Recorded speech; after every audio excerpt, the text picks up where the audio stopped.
하나님의 말씀은 신명기 23장입니다. 신명기 23장 24절로 25절입니다. 신명기 23장 24절 25절 우리 말씀을 같이 함께 읽겠습니다. 시작. 내 이웃의 포도원에 들어갈 때는 마음대로 그 포도를 배불리 먹어도 되느니라. 그러나 그릇에 담지는 말 것이요 내 이웃의 곡식밭에 들어갈 때는 내가 손으로 그 이삭을 따도 되느니라. 그러나 내 이웃의 곡식밭에 낯을 대지는 말지니라. 아멘. 2022년 9월 제가 성신교회에 와서 신명기 설교를 시작했는데 아직도 신명기 설교를 하고 있습니다. 그래도 신명기가 많이 남았어요. 오늘 말씀을 통해서 그릇과 낫, 오늘 본문에 그릇이 나오고 낫이 나오지요. 그릇과 낫이라는 제목으로 오늘 말씀을 생각해 보려고 합니다. 오늘 말씀이 뭐냐면 가난한 자들에 대해서는 너그러운 마음으로 배려하되 또 배려받는 사람은 타인의 재산에 손실을 주어서는 안 되겠다. 딱 그런 느낌 오죠. 오늘 말씀 보니까 포도원에서 먹는 것은 허용되지만 그릇에 담아서 가지고 가는 것은 안 된다. 곡식밭에 이삭을 손으로 따는 것은 괜찮은데 낫을 들고 수확해 가는 것은 좀 아니지 않겠느냐, 이런 말씀이죠. 오늘 말씀을 들으면 상식 수준에서도 충분히 이런 생각이 들 수 있지 않겠습니까? 어떤 분이 우리 포도원에 오셔가지고 포도 마음껏 따 드셔도 됩니다. 그렇지만 그릇 가져오셔서 가져가는 건 안 돼요. 그냥 와서 배불리 드시면 됩니다. 그러면 어떻습니까? 그것도 얼마나 감사합니까? 그냥 와서 따먹고 가라는데, 그러면 아이고 감사합니다. 정말 참 좋으신 일 하십니다. 그래서 그냥 배불리 먹으면 되는 거죠. 이게 어렵습니까? 이건 뭐 너무 쉽지 않습니까? 우리 곡식밭에 와가지고 이삭 손으로 마음껏 따가세요. 하지만 낫은 좀 아니지 않겠습니까? 이 정도 이야기 들으면 그 정도는 얼마든지 나 지킬 수 있지, 그런 생각 들 수 있습니다. 그리고 우리 오늘 말씀을 보면서 만약에 큐티를 한다 그러면 큐티 좀 해보신 분은 어떻게 적용할 수 있겠습니까? 오늘 말씀 두 가지 이야기하고 있군요. 첫째는 이웃에게 베풀어라, 이웃 사랑해라, 좀 베풀어라, 베풀면서 좀 살아라, 이렇게 적용할 수 있을 것이고, 또 하나는 이 베풀음을 받는 사람 입장에서는 뭡니까? 너무 욕심 부리면 안 되겠다. 주는 대로 감사한 마음으로 그냥 받으라. 욕심 부리지 말고. 이 정도로 큐티하면서 말씀을 묵상하면서 적용하는 것 참 자연스럽지 않습니까? 전혀 나쁘지 않지요. 자, 그런데 문제는 이 정도 수준으로 말씀을 생각하고 적용한다면 생각해 봅시다. 안 믿는 사람도 충분히 가능하지 않겠습니까?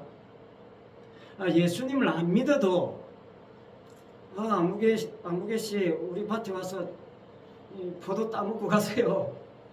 예수 안 믿어도 아유 감사합니다. 그래서 참 나도 당신처럼 좀 베풀면서 살아야 되겠네요. 절에 다니는 사람도 더 깊이 묵상할 수 있는 부분 아니겠습니까? 그러니까 이렇게 말씀을 적용하는 것이 그러면 과연 옳으냐 하는 질문을 하지 않을 수 없는 거죠. 예수를 안 믿어도 얼마든지 이렇게 적용할 수 있으니 결론부터 말씀드립니다. 오늘 말씀을 보면서 이웃에게 베풀어야지, 난 욕심 부리지 말아야지, 이렇게 적용하면 믿는 사람 안 믿는 사람 분간이 안 되는 거예요. 그렇지 않습니까? 오늘 말씀 통해서 우리가 진짜 생각해야 되는 부분이 뭐냐면, 여러분 포도원에 와서 마음껏 따먹으라고 할 때 사실 더 담아가고 싶은 마음이 누구나 생깁니다. 누구나 생겨요. 전혀 그런 마음이 생기지 않을 수가 없어요, 인간이. 아이고 그릇 좀 가지고 올 걸, 비닐봉지로 있으면 좀 담아서 가지고 가면 좋겠네.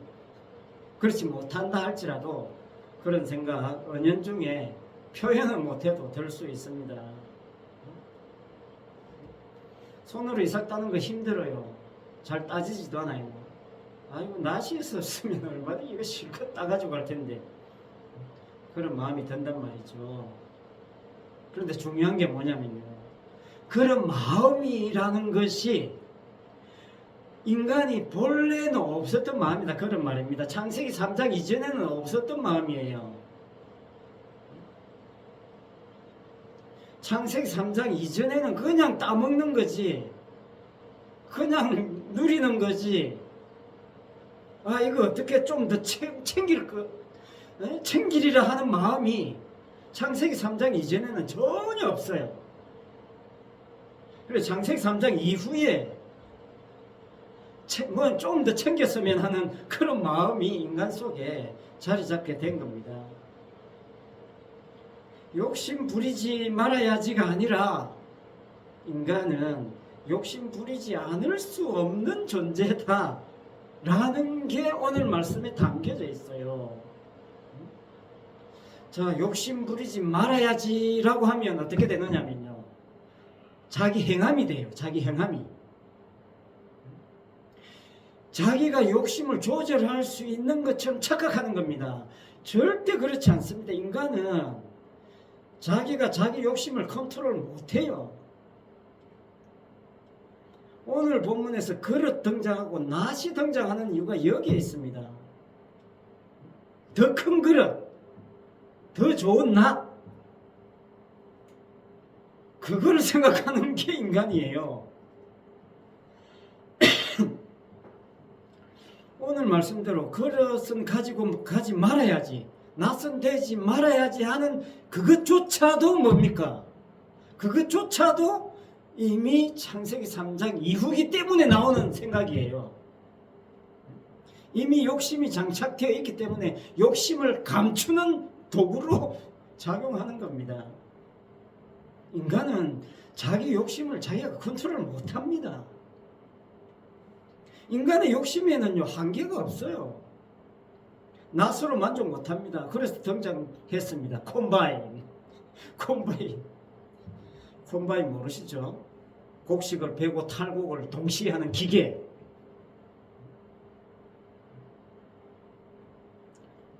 마음대로 와서 이 곡식 가져가세요 했으면 어떻게 하겠습니까? 콤바인 끌고 온다 이 말입니다. 욕심을 다른 말로 하면 탐심입니다. 탐심은 더 가지려고 하는 마음입니다. 더 가지려고, 남들보다 더 많이 가져야 되는 마음, 그게 탐심입니다. 이거 없는 사람 있습니까? 남들보다 더 큰 교회를 가져야 돼. 창세기 3장 이후로 인간은 남들보다 더 많이 가지는 그것이 유일한 목표예요. 유일한 삶의 기준입니다. 성공 실패의 기준이 그거예요. 이 세상은 더 많이 가지지 못하면 실패한 인생 취급받으니까 몸부림치는 겁니다. 인생이. 그걸 가지고 성경에서 뭐라고 그러느냐, 우상숭배라고 하는 겁니다. 탐심은 우상숭배니라. 골로새서 3장 5절입니다. 만약에 신앙생활도 이런 식으로 한다면 그거 정말 우상숭배입니다. 교회 와서 열심히 기도하는 이유가 더 많은 복을 받아내기 위해서, 다른 사람보다 더 부자가 되기 위해서, 다른 사람보다 더 많이 소유하기 위해서라면, 그래서 예배드리고 기도하고 막 봉사하고 충성하고 한다면 그게 우상숭배입니다. 우상이 뭐냐면요, 자기 자신을 위한 신이에요. 하나님도 자기 자신을 위해서 믿는다니까요. 그게 우상숭배입니다. 그게 이스라엘이 광야에서 보여주었던 현실이었어요. 내가 원하는 대로 이루어주는 신, 우상이거든요. 이스라엘이 그런 하나님을 믿었단 말입니다. 맨날 내가 빌고 비는 내 정성에 신께서 보답해 주셔야 된다. 그게 뭡니까? 미신입니다. 우상숭배예요. 내 종교적 행함에 신이 응답해 줘야 된다는 논리, 미신입니다. 우상이에요. 말씀을 다시 정리하면요, 오늘 본문을 보면서 그릇에 담지 말라고 하시는구나, 낫을 대지는 말라고 하시는구나, 그럼 나 그릇 안 가져가면 되지, 나 안 가지고 가면 되겠네, 그래서 나 이 말씀대로 지켰어, 이 말씀대로 나 행했구나, 그럼 하나님께서 더 많은 복을 주시겠지, 이렇게 생각하면 탈락이다 그 말입니다. 포도원 주인과 곡식밭의 주인의 입장은 뭡니까? 그냥 은혜로 베푼 거거든요. 그냥 은혜로 베푼 건데, 그 은혜를 깨닫게 하는 그냥 가장 기본적인 기준, 그게 그릇이고 낫이다 그 말입니다. 그 은혜를 알라고. 근데 그걸 모르고 난 그릇 안 가져갔기 때문에 난 참 잘난 인간이야, 나 서로 손 안 댔기 때문에 나 참 괜찮은 인간이네, 이렇게 생각하면 탈락이다 그 말입니다. 그런데 인간들이 다 그렇게 생각할 가능성이 많아요. 와서 먹게 해준 그 은혜에 집중해야 되는데,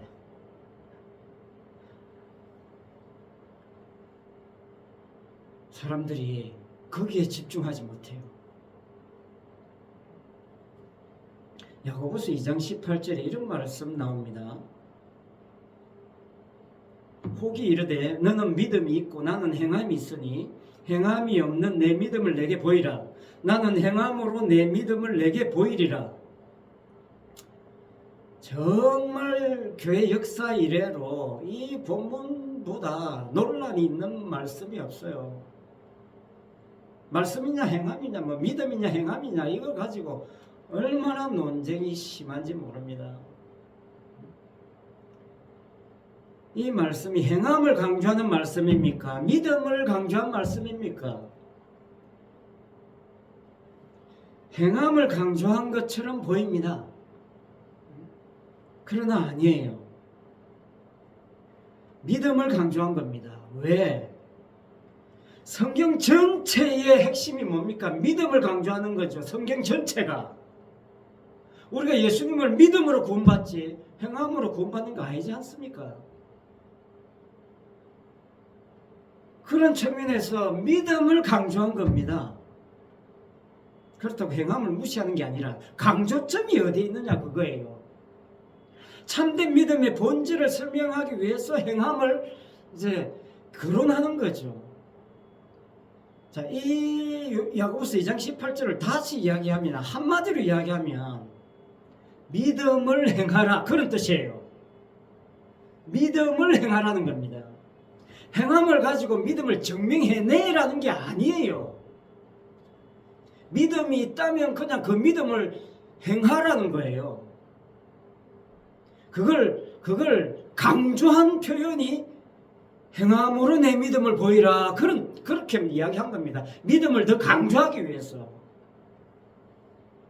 그러니까 믿음과 행함을 분리할 수 있는 게 아니라니까요. 그냥 하나예요. 한 덩어리입니다. 따로 국밥 아니에요. 저는 국밥집에 가면 무조건 따로 국밥입니다. 무조건 따로 국밥 시켜요. 그러나 믿음과 행함은요 따로 국밥 아니에요.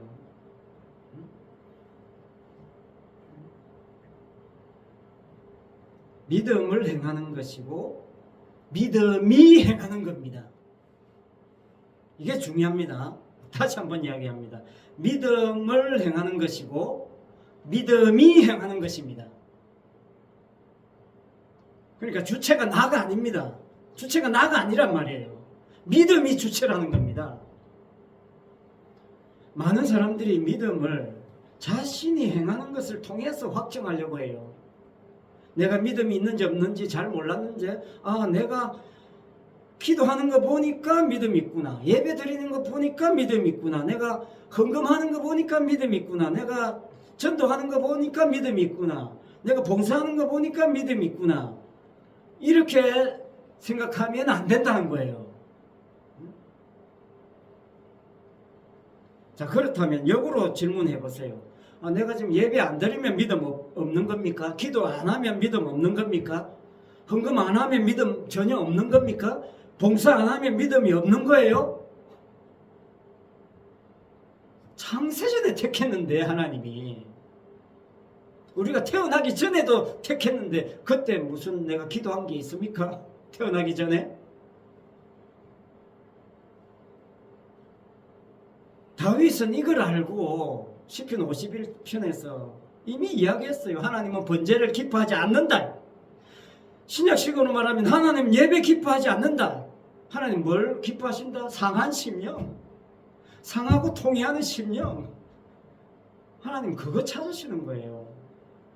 예배에 와가지고 그게 없다. 그러면 그거 헌예배입니다. 기도하면서 상한 심령이 없는 기도, 그 기도 아닌 거예요. 행함이라는 것이요, 근본적으로 어디에서 나오는 것이냐면요, 행함은 선악 기준에서 나와요. 선악 기준. 선악 기준이 없으면 행함이 없어요.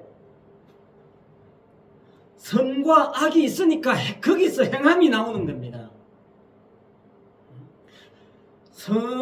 이것을 행하면 선이 되고 행하지 않으면 악이 되는, 또는 행하면 악이 되고 행하지 말아야 선이 되는, 이 기준은 근본적으로 선악과를 따먹기 전에는 없었던 거예요. 따먹고 나서 발생한 겁니다.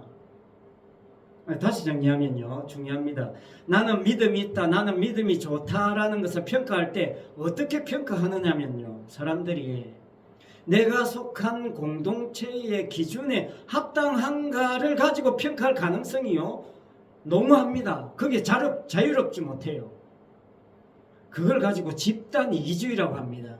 사람이 어느 집단에 한번 소속되면요, 그 집단의 어떤 가치 기준에 함몰돼요. 함몰돼.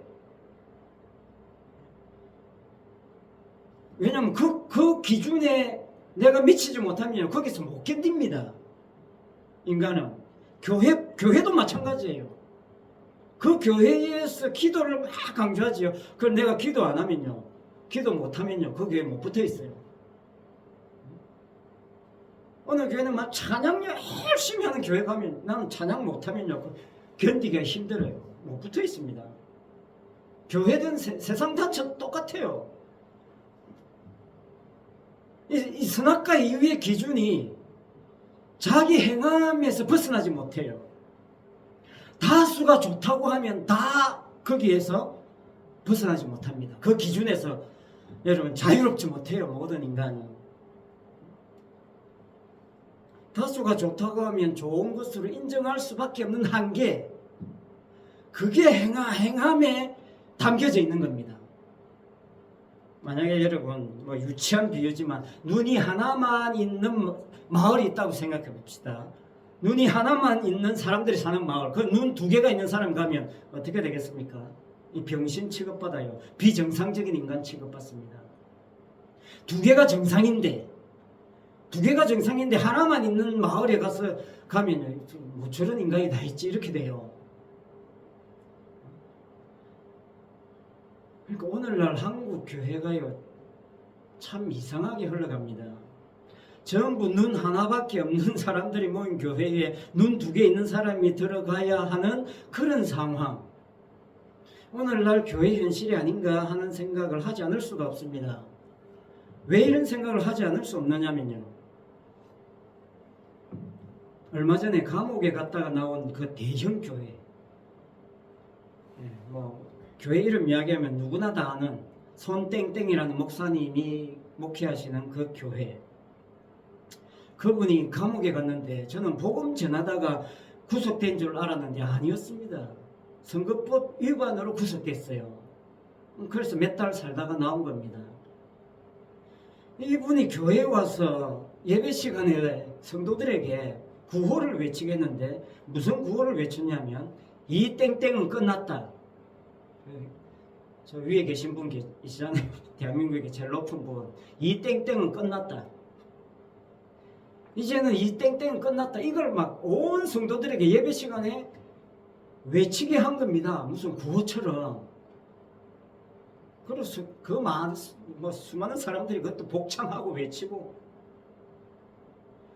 저는 그 유튜브 영상을 보면서 저기가 교회인가 무슨 정치 집단인가 무슨 시위 현장인가 분간이 안 됐습니다.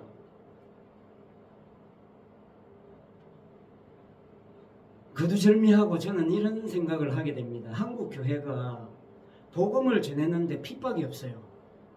예수님의 십자가 복음을 전하는데 핍박이 없어요. 그러니까요, 복음을 전했는데 핍박이 없으니까 이게 사람들이 자꾸 다른 데로 신경을 돌리는 겁니다. 한편으로는 핍박이 그리워서 어떤 형태로든지 핍박을 받고 싶어서 핍박하는 곳이 어디냐 보니까 정치거든요. 이 정치로 빠져들고 있지 않는가 하는 그런 생각까지도 하게 됩니다. 왜? 핍박 좀 받아야 훌륭한 인물 취급받으니까 말이죠. 물론 정치 문제로 핍박받는 건 핍박도 아닙니다. 복음으로 핍박받아야 핍박이지. 요즘 한창 뜨고 있는 영화가 있습니다. 신의 악단이라고 들어보셨죠? 신의 악단. 교회마다 그 영화 단체 관람 많이 하고 있습니다. 1994년 평양 칠골교회 가짜 부흥회 사건, 실제로 있었던 사건이죠. 영화로 만들었답니다. 실화니까 더 많은 사람들이 관심을 가지고 봤습니다. 은혜를 많이 받았죠. 대북 제재로 경제적 어려움을 겪는 북한이 국제사회가 제안하는 지원금 2억 달러, 2천억입니까? 받아내려고 하지 않았겠습니까? 북한 외무상이 국제민간인권단체와 접촉을 해가지고 받아내기 위해서 접촉을 했는데 조건이 뭐냐?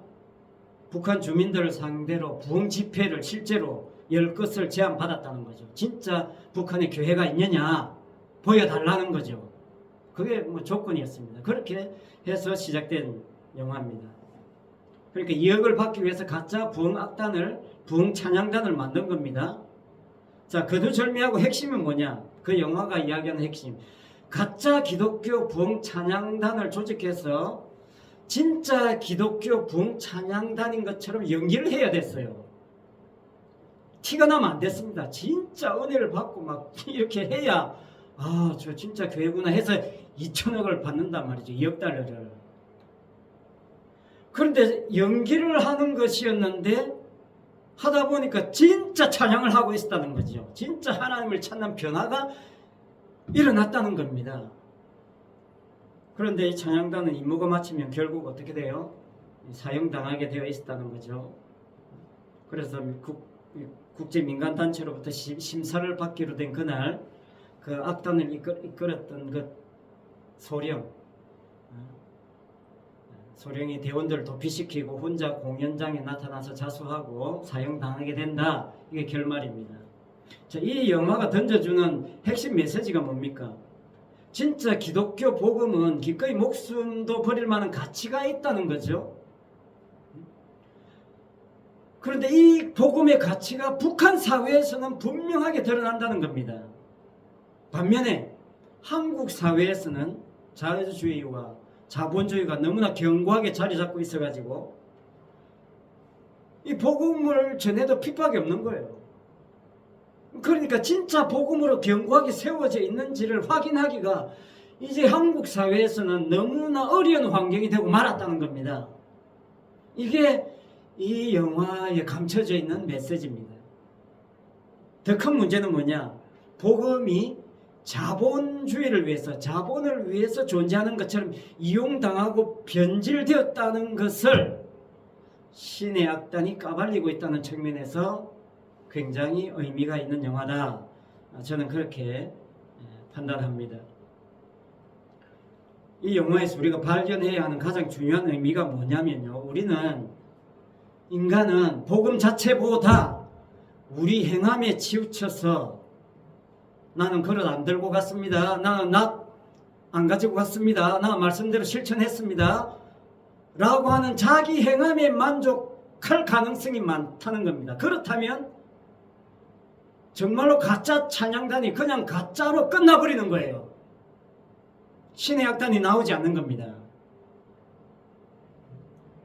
자본이 신이 되어버린 이 사회 속에서 더 복을 받고 더 잘 살 수 있다는 믿음을 심어주는 도구로 복음이 이용당하고 있다면 그야말로 신의 악단, 즉 사탄의 가짜 부흥악단 전략에 한국 교회가 말려 들어가고 있는 것은 아닌가 하는 점을 눈치채야 되겠다는 겁니다. 그렇다면 성경에서 말하는 행함은 오늘 본문과 관련해서 포도원에 들어갈 때 그릇 안 들고 들어가면 되고 곡식밭에 들어갈 때 낫 안 들고 들어가면 이게 진짜 구원받은 믿음이고 행함이겠느냐 하는 거예요. 믿음과 행함의 문제는 행함으로 믿음을 증명하는 것이 핵심이 아니라 믿음을 행하는 것이 핵심입니다.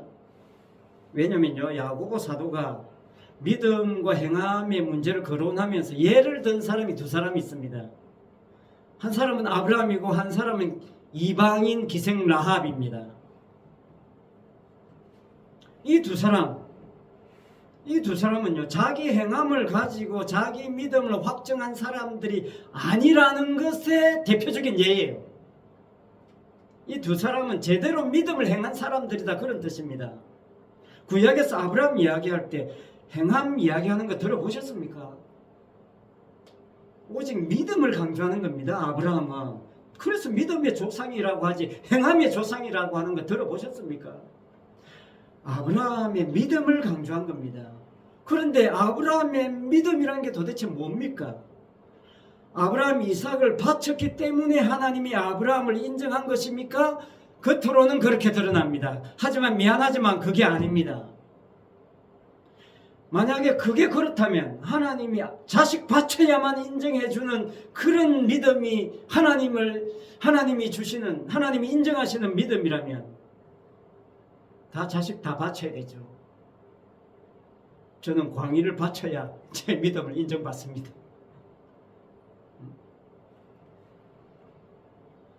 그게 믿음 아니라는 거예요.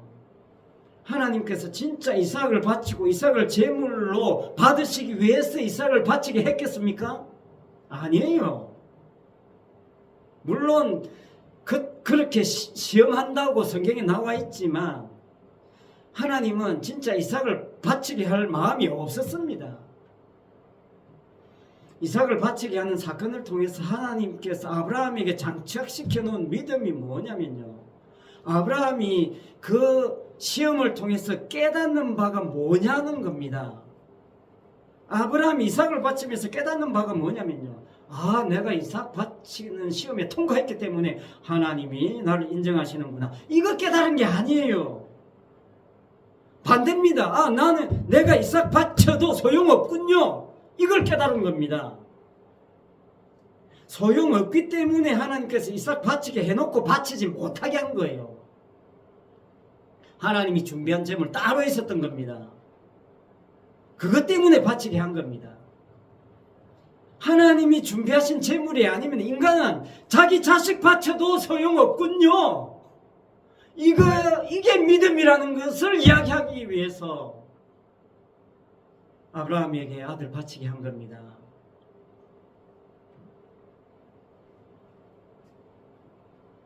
지난 시간에 말씀드린 것처럼 나는 험이 없어서 안 받는군요, 이거 아는 것이 믿음이고 이 믿음으로 사는 것 자체를 가지고 행함이라고 하는 겁니다. 야고보는. 그러니까 성도의 행함에는요, 내 행함은 없고 주님이 행하신 그 행함만 성도에게 장착되는 겁니다. 쉽게 정리하면요, 내가 컨트롤할 수 있는 믿음이, 컨트롤할 수 있는 것은 믿음이 아닙니다. 행함이 아니에요. 내가 어떻게 할 수 없는 믿음이 내게 들어왔다는 것이 아브라함입니다.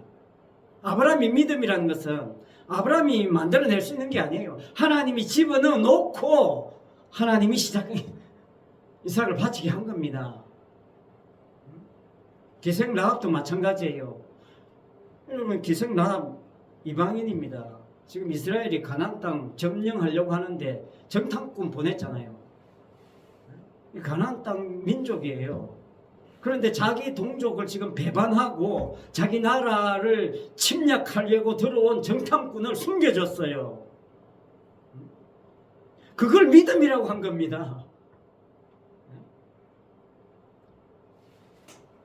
이미 기생 라합에는 믿음이 들어와 있었던 거예요. 저 홍해 사건의 그 소문을 듣고 이미 그 하나님의 역사의 사건을 알고 있었어요. 믿음이 이미 기생 라합 속에 들어와 있었습니다. 그게 그냥 정탐꾼을 숨겨두는 것으로 드러난 것 뿐이에요. 그래서 성도는요, 하나님의 말씀을 지킬 수도 없을 뿐만 아니라 말씀을 지키려고 할 필요도 없어요. 그냥 하나님께서 지키게 하시는 거예요. 내가 말씀을 지키는 게 있다면 하나님이 지키게 하시는 겁니다. 하나님께서 지키게 하게 해놓고 말씀 지키라 이렇게 말씀한 거예요. 쉽게 말하면 하나님이 지키게 할 수 있는 능력을 주놓고 이 말씀 지켜, 그런 겁니다.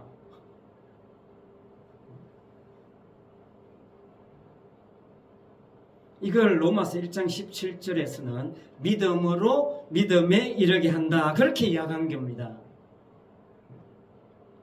행함으로 믿음에 이르는 것은 가짜예요. 그건 그냥 정말 가짜 봉찬양단으로 끝나버리는 겁니다. 믿음으로 믿음에 이르게 하는 거예요. 야고보서 2장 17절의 말씀을 다르게 표현하면요, 로마서 1장 17절이에요. 믿음으로 믿음에 이르게 하는 거. 그게 진짜 봉찬양단이에요. 믿음의 행함은 내게 무슨 일이 있어도 주님을 믿는 믿음 안에서 살게 하는 겁니다. 그러니까요, 내가 믿음으로 살아야지 하는 그렇게 고민할 필요가 없어요. 그건 오히려 믿음이 없는 거예요. 마치 안 믿는 사람처럼 사시면 돼요.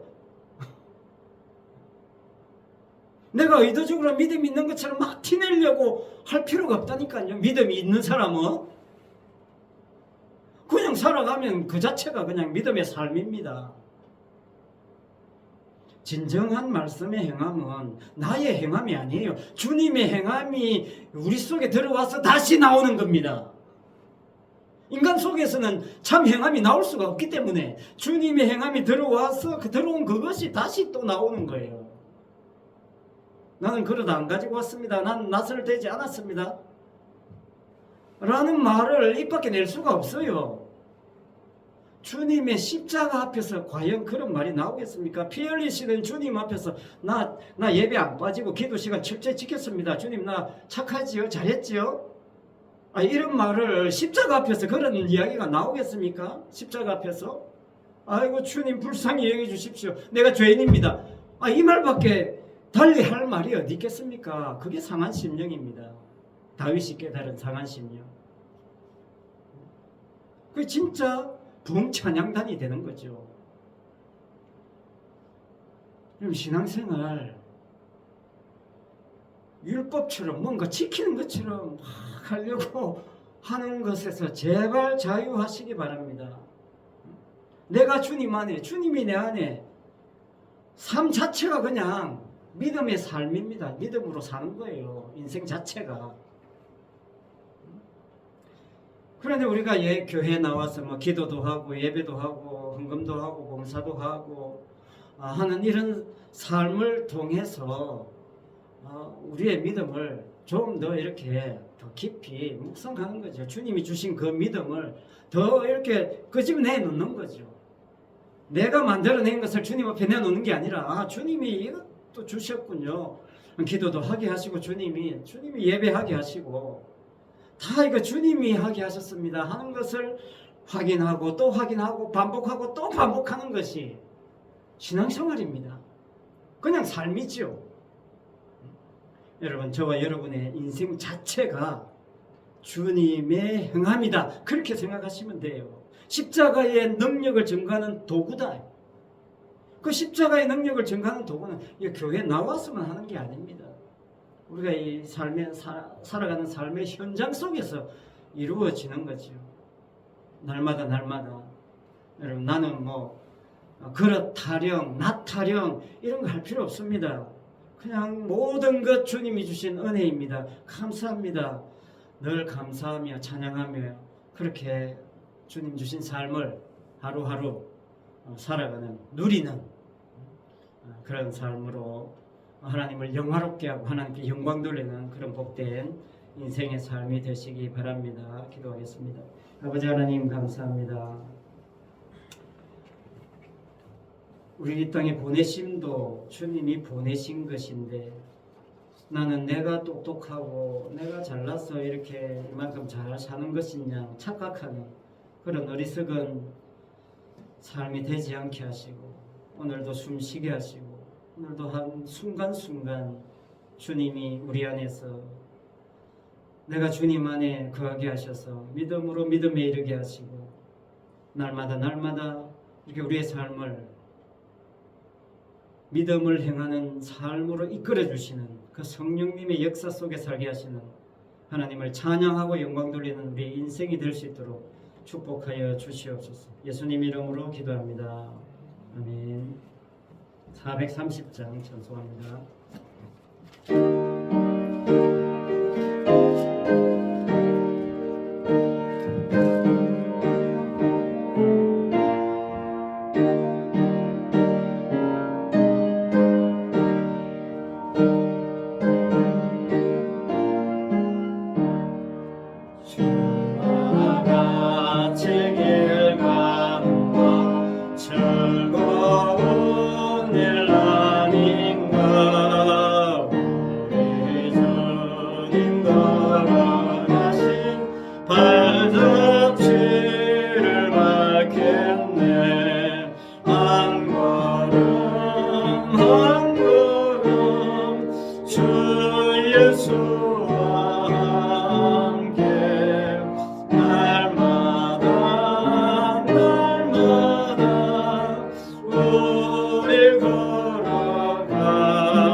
주가 인도하는 대로 주